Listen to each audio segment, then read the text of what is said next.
The tow truck was backing out of my driveway when I pulled up at 11:42 a.m. on a Tuesday.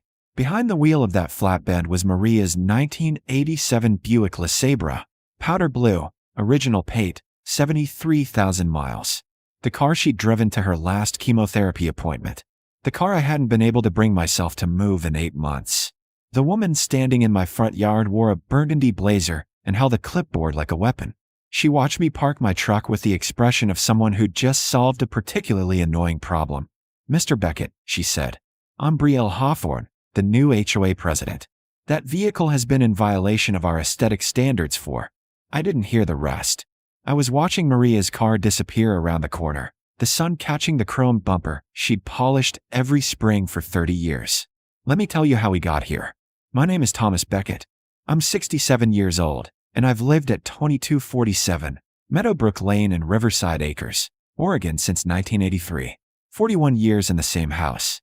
Maria and I bought it the week after our wedding, a 3-bedroom ranch with a quarter-acre lot and a mortgage that felt like a mountain. We planted the maple tree in the front yard the day our daughter Christine was born. I built the workshop in back when I retired from the county surveyor's office after 32 years. Drop a comment below and tell me where you're watching from. Have you ever had an HOA cross a line they couldn't uncross? Riverside Acres wasn't always an HOA. When we moved in, it was just a neighborhood, 53 houses on former farmland, folks who worked normal jobs and mowed their own lawns. Then in 1993, the developer who still owned the common areas, 3 retention ponds, a half-mile of walking trails, and the network of private streets, convinced everyone that forming an HOA would protect property values and maintain standards. The vote passed by 6 votes. Maria and I voted against it, but we didn't make a fuss. The dues were $60 a year. The rules were simple. No chain-link fences, no RVs parked in driveways. Keep your grass under 6 inches. Live and let live. I served on the board twice in the early 2000s, mostly handling drainage issues because that's what I knew. When Tom Pritchard was president, we'd meet in his garage once a month, drink beer, and sign off on landscaping contracts. It was neighborly, low stakes. Maria died last November. Pancreatic cancer, diagnosed in March, gone by Thanksgiving. 64 years old.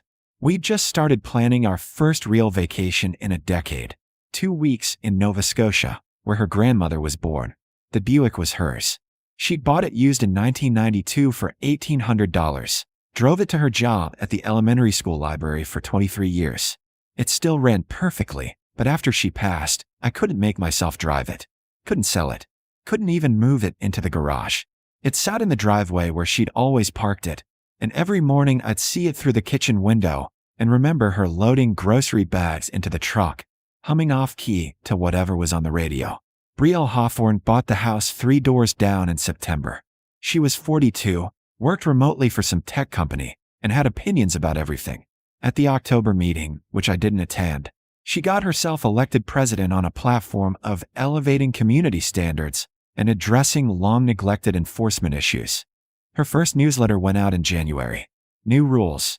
No visible garbage cans except on collection day. No decorative lawn ornaments over 12 inches tall. No vehicles parked in driveways for more than 72 consecutive hours unless actively in use. Dues were increasing to $240 per year to fund enhanced landscaping and enforcement measures. I got my first violation notice in February. The Buick had been stationary in a visible location for 96 days. I had 14 days to relocate it to my garage or off the property or face a $50 fine. I moved it into the garage. It barely fit next to my workbench, and I had to shuffle everything around, but I did it. I wasn't looking for a fight. March brought another notice. My garbage can was visible from the street at 9:15 a.m. on a non-collection day. I've forgotten to bring it in after Wednesday pickup. $50 fine, already assessed, payable within 30 days. April, my grass was 6.3 inches in the side yard. $50. May, the paint on my mailbox post was visibly weathered. $100, because it was my 4th violation and penalties escalated. I paid them all. I'm not a fighter by nature. Maria was the firebrand. She'd have marched into Brielle's house and told her exactly where to file her clipboard. But Maria was gone, and I was just trying to get through each day without falling apart. Then in June, I pulled the Buick back into the driveway. Christine was visiting from Seattle with her 2 kids, and I needed the garage space for the grandkids' bikes and the inflatable pool. The car sat there for 11 days. On day 12, Brielle had it towed.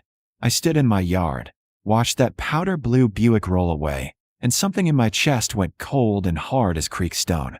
I walked inside, past the framed photos of Maria on the mantel, into my office. I opened the filing cabinet where I'd kept every document from my 32 years as a county surveyor. And I started looking for something I filed away in 1997 and hadn't thought about since. The original plat map for Riverside Acres. The one that showed exactly who owned what. And that's when I remembered what everyone, including Brielle, had forgotten. The HOA didn't own the roads. The Riverside County Recorder's office still smelled the same: old paper, toner, and the faint ghost of someone's microwaved lunch.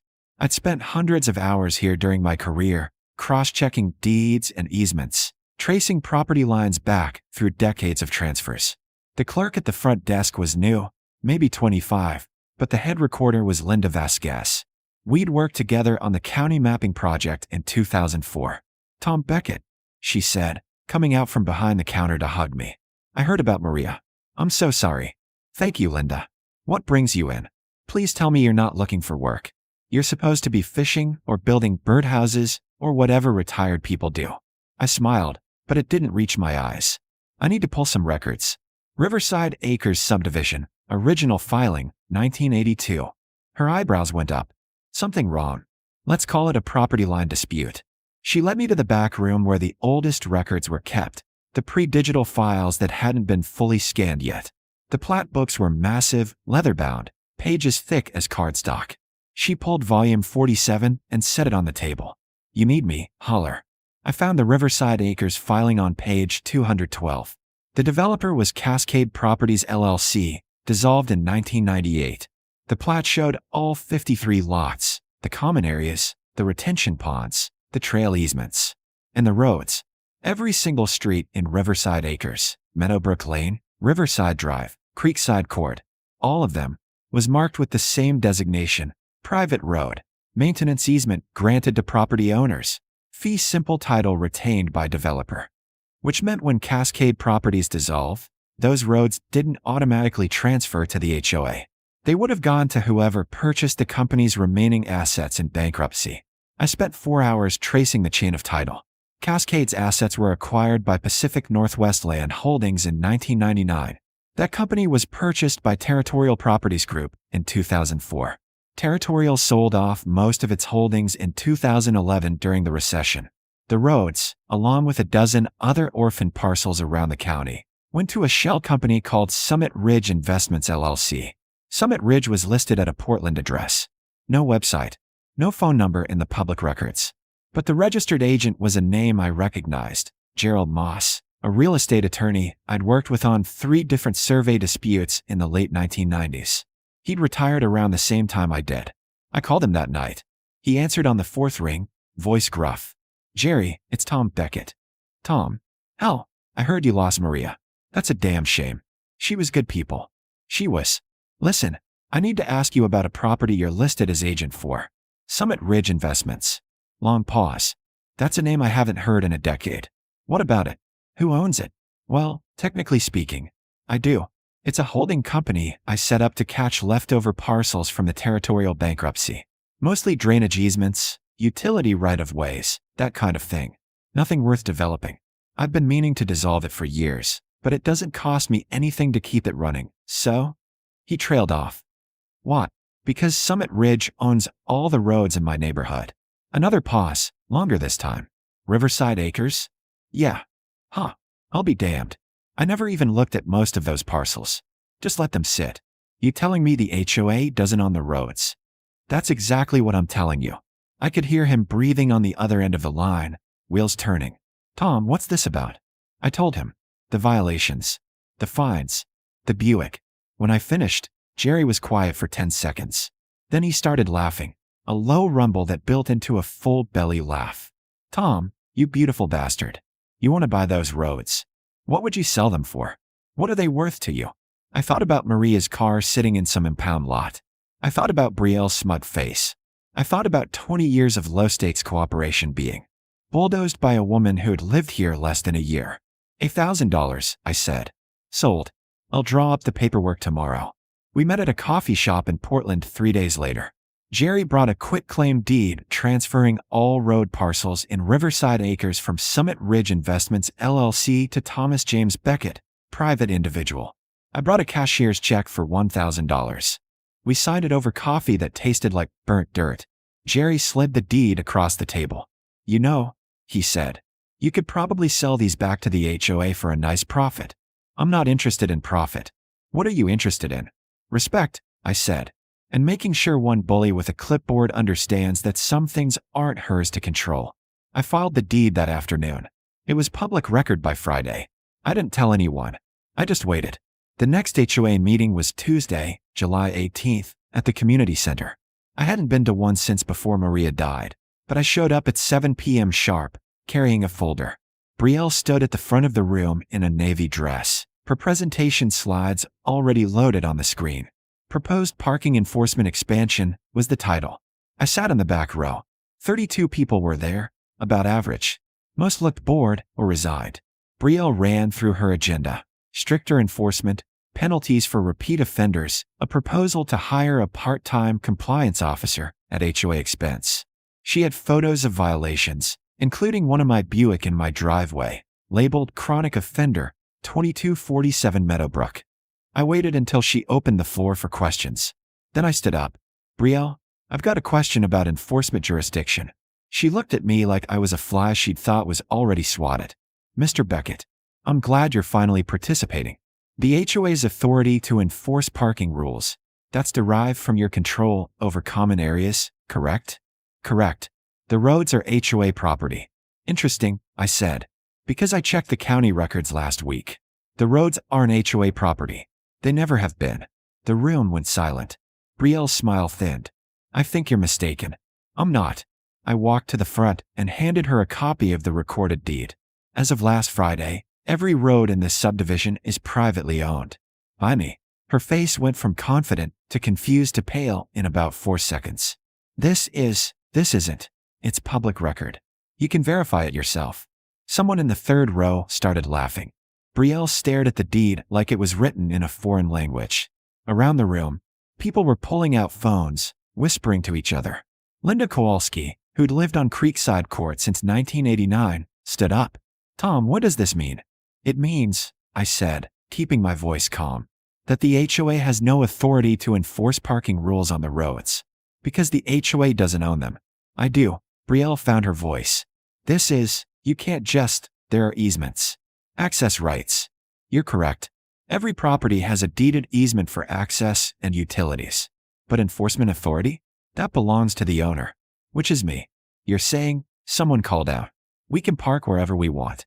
I'm saying the HOA can't fine you for it.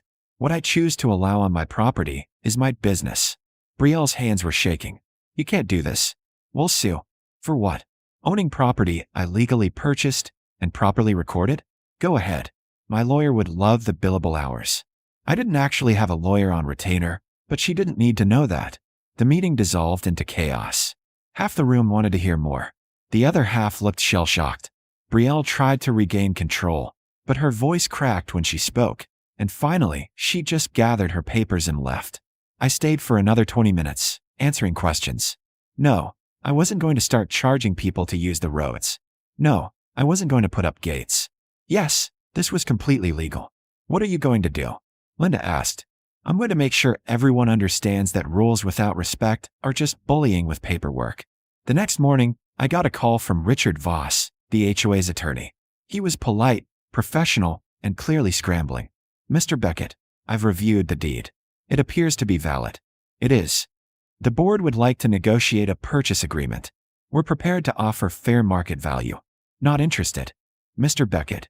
Richard, I'm 67 years old. My wife just died. I've paid every fine your client issued, even the ridiculous ones. I moved my late wife's car into my garage because Brielle demanded it. Then she had it towed anyway while my daughter was visiting. That car is the last thing Maria drove before she got too sick to leave the house.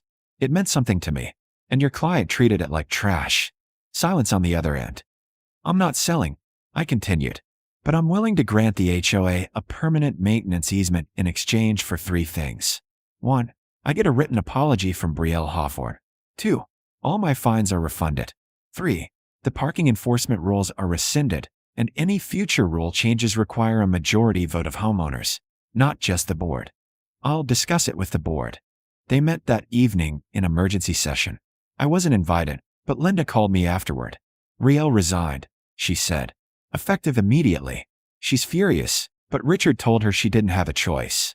The rest of the board voted to accept your terms. All three. You'll get the apology in writing by Friday. I did.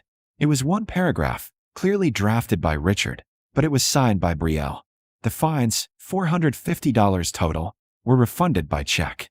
The parking rules were suspended pending a full neighborhood vote, which happened in September and failed by a landslide. I went to the impound lot the day after the board meeting. Maria's Buick was sitting in the back row, covered in dust. The impound fee was $370. I paid it, drove the car home, and parked it in the driveway. It sat there for 2 months. I couldn't drive it, but I couldn't hide it either. Then in October, my grandson Danny turned 16. He'd been saving for a car, working weekends at a grocery store. He had about $2,000. I called Christine. How would Danny feel about a 1987 Buick LeSabre? Dad, you don't have to. Your mom would want it driven. She'd want it to matter to someone. Danny drove down from Seattle with his parents the next weekend. I handed him the keys in the driveway, the same spot where Maria used to park it every day for 23 years. Grandma took care of this car, I told him. If you do the same, it'll run another 30 years. He cried. So did I? The HOA is quieter now. The new president is Jim Kowalski, Linda's husband, a retired electrician who runs meetings in his backyard and keeps them under an hour. Dues went back down to $90. The only rules enforced are the ones that actually matter.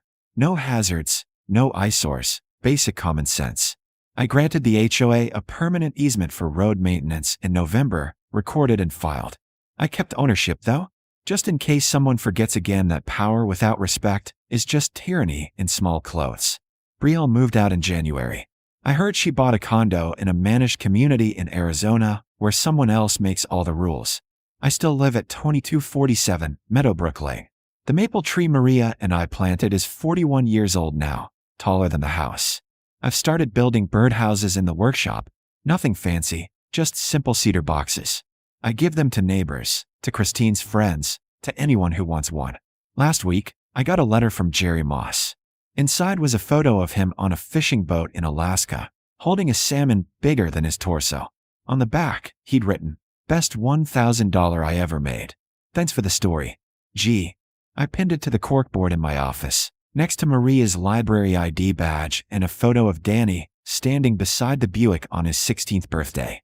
Some people think property rights are about money or control, but that's not what mattered here. What mattered was drawing a line and saying, you can't take what isn't yours. You can't punish people for grieving. You can't mistake authority for decency. I'm Thomas Beckett. I'm 67 years old. I've been a surveyor, a neighbor, a husband, a father, and now a widower who owns every road in his subdivision. And I learned that sometimes the most powerful thing you can do isn't fighting back with anger. It's knowing exactly where the lines are, who has the right to draw them, and what it costs to remind people that respect isn't optional. It's required, and it's non-negotiable.